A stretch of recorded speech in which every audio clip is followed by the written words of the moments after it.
First thing we want to do is get the latest version of Unity. Head on over to unity3d.com, the official landing page where you'll find the latest version and a Get Now button. Go ahead and click that and you'll be brought to a page where you can download the free version of Unity. The free version allows you to develop any application you'd like and make up to $100,000 before upgrading.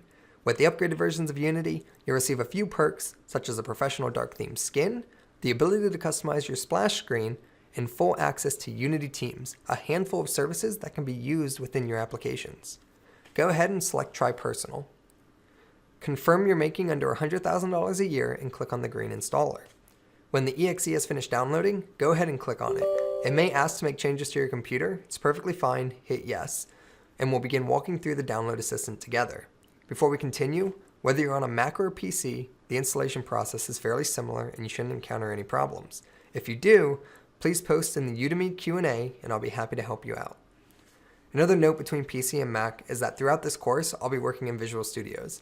On Mac, you're more than welcome to install Visual Studio Code or use MonoDevelop. There is nothing IDE specific that this course will be utilizing, so you'll be able to follow along with me just fine. Now let's hit the next button and accept the terms. When you get to the component section, you want to make sure you're installing the Unity editor, documentation, standard assets, and Visual Studio 2017 if you're on a PC. Hit next and accept the remaining terms.